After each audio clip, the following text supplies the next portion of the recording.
Bonjour, ici Emmanuel Marseille de la numérologie évolutive et aujourd'hui nous allons à nouveau parler des lames du tarot et des nombres. Voilà, on va poursuivre notre comparaison pour percevoir les similitudes et les différences justement entre les lames du tarot de Marseille et le symbolisme des nombres en numérologie. Donc c'est la deuxième partie, voilà. J'ai fait une première vidéo sur ce sujet où j'ai abordé les 5 premières lames. Donc je vous invite vraiment à aller la visionner si vous ne l'avez pas faite, parce qu'en fait je parle de l'histoire et de certains éléments de comparaison de base que je ne vais pas reprendre ici, parce que dans cette vidéo on va directement rentrer dans le vif du sujet. Donc on va parler de l'amoureux, du chariot, de la justice, de l'ermite et de la route de fortune. Donc c'est parti. Commençons donc avec la lame de l'amoureux. Donc on voit bien qu'en fait c'est une lame qui invite à faire un choix. Donc il y a une notion d'hésitation, il y a une notion comme ça de plusieurs possibilités. Donc ça invite la personne qui tire cette lame à faire preuve de discernement, à la fois écouter sa raison, puis à la fois aussi écouter son cœur, sinon il pourrait y avoir une sorte de tiraillement.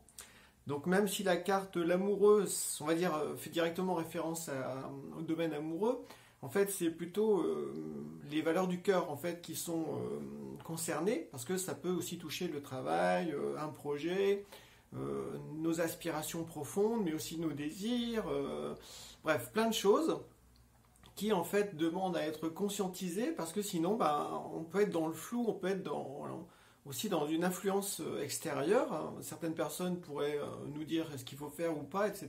Et si on ne réfléchit pas trop, si on ne s'écoute pas, eh bien on peut être facilement au fond manipulable. Donc, qu'est-ce qu'il y a d'autre? Ouais, c'est une carte qui peut montrer donc aussi une notion de dispersion, voilà, parce que en même temps, si la personne sait ce qu'elle veut, elle va vraiment s'engager, en fait, engager toutes ses forces dans une seule direction. Mais si c'est le grand point d'interrogation, eh bien, elle risque de vouloir tâtonner à un plein de choses et puis de ne pas vraiment s'engager. En numérologie, le 6 est relié également à cette notion, on va dire, de cœur, le fait d'écouter son cœur, d'écouter ses aspirations profondes. Ça touche aussi l'amour, donc le couple, la famille, le fait d'exprimer ses émotions et ses sentiments. Donc là, on retrouve de nombreux ponts en fait avec cette carte de l'amoureux. Le 6, après, touche plus la notion aussi de beauté, de raffinement, la dimension artistique. Voilà, le fait de vivre de belle manière, donc de faire aussi attention à ce qu'on porte comme vêtements notamment. Le fait de vivre dans un bel endroit, donc ça touche aussi la notion de bien-être. Voilà, on fait attention à son foyer, à ses habitudes de vie, à ses activités. Bref, avec le 6 en numérologie, on cherche une certaine harmonie dans l'existence.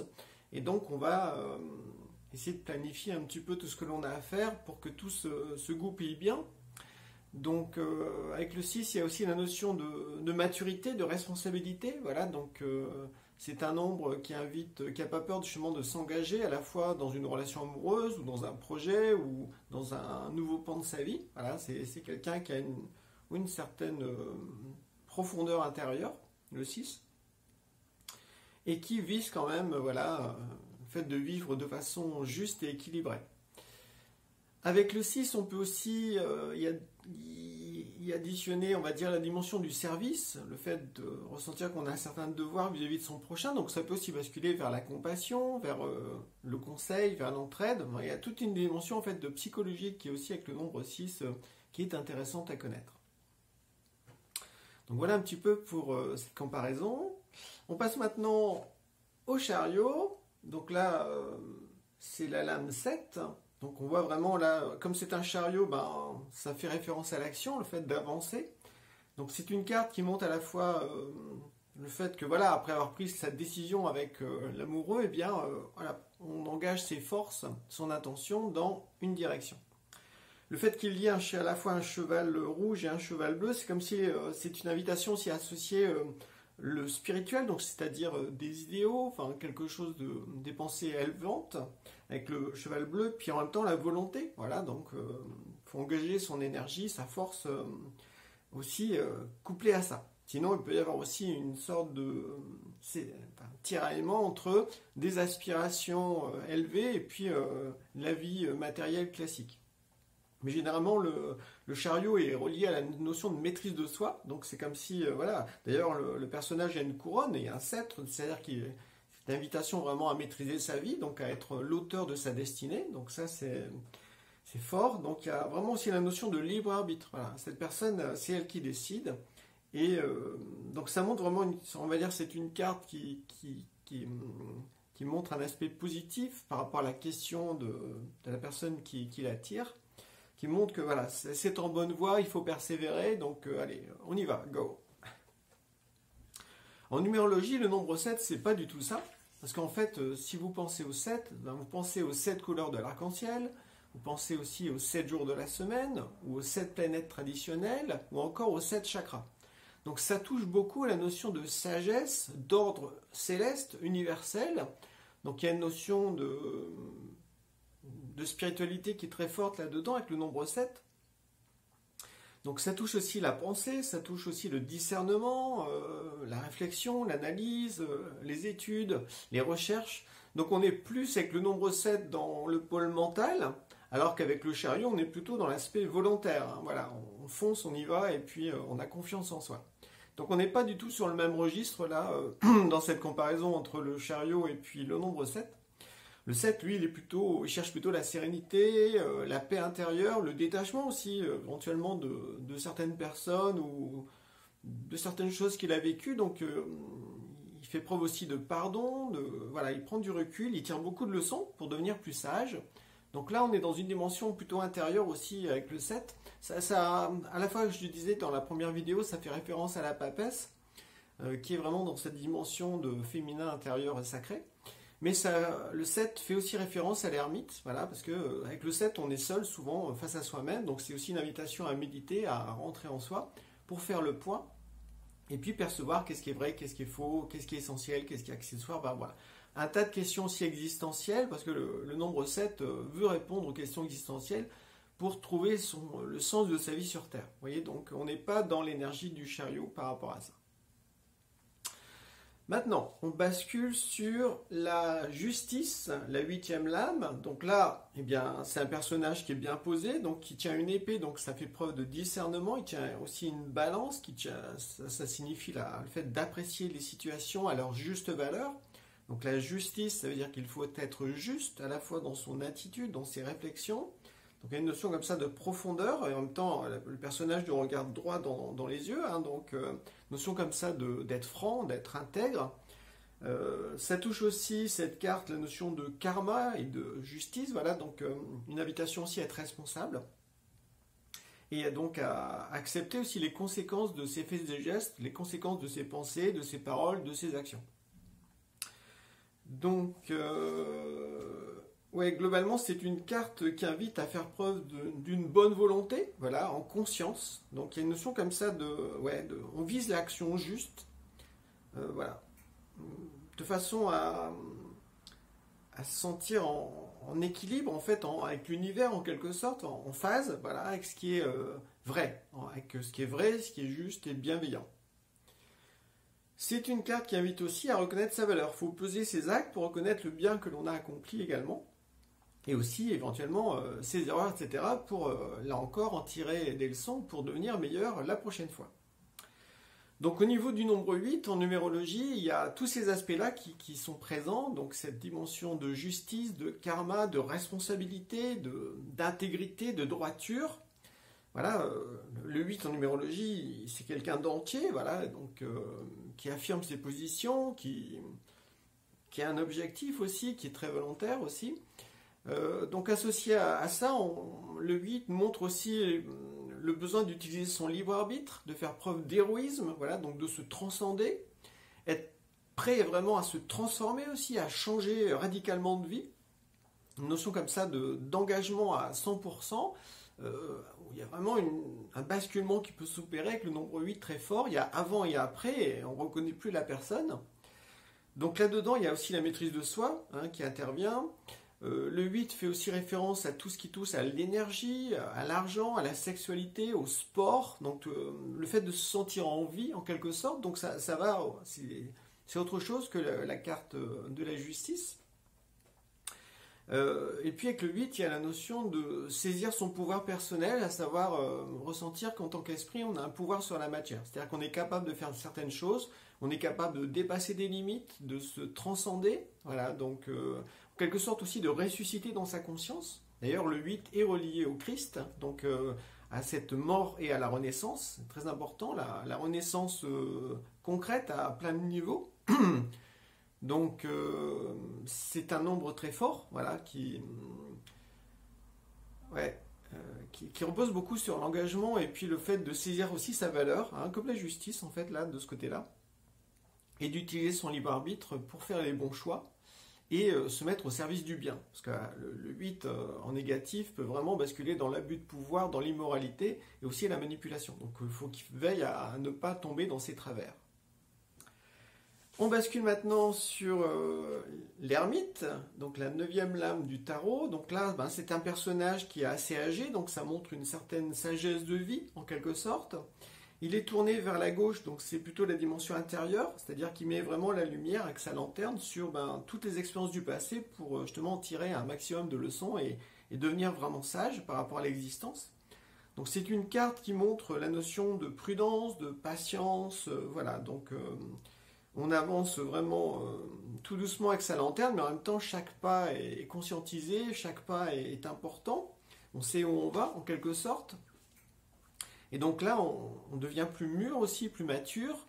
Et ça peut aussi symboliser cette carte, le fait qu'on cherche sa lumière intérieure. Voilà, d'où le fait qu'il soit tourné vers la gauche. Voilà, on a envie de mieux se saisir en tant qu'esprit. Donc c'est une carte... Comme c'est l'ermite, son nom indique qu'il vit tout seul en quelque sorte, donc il y a une notion de solitude ou d'isolement avec cette carte, parce que cette personne a besoin comme de se retrouver pour mieux se saisir et mieux comprendre ce qu'elle vit. Donc en numérologie, le 9, on retrouve certains aspects de l'ermite dans le sens de tirer des leçons de ses expériences, parce qu'en fait, comme c'est le 9e nombre unitaire, on est passé par... les 8 autres précédemment, le 1, le 2, le 3, le 4, le 5, le 6, le 7 et le 8. Et le 9, voilà, on fait le point, on fait le bilan par rapport à tout ce qu'on a vécu pour justement devenir plus sage, à la fois acquérir une sagesse pratique de l'existence, puis en même temps ressentir une connexion avec une sagesse universelle plus grande. Donc on fait le pont comme ça avec le 9.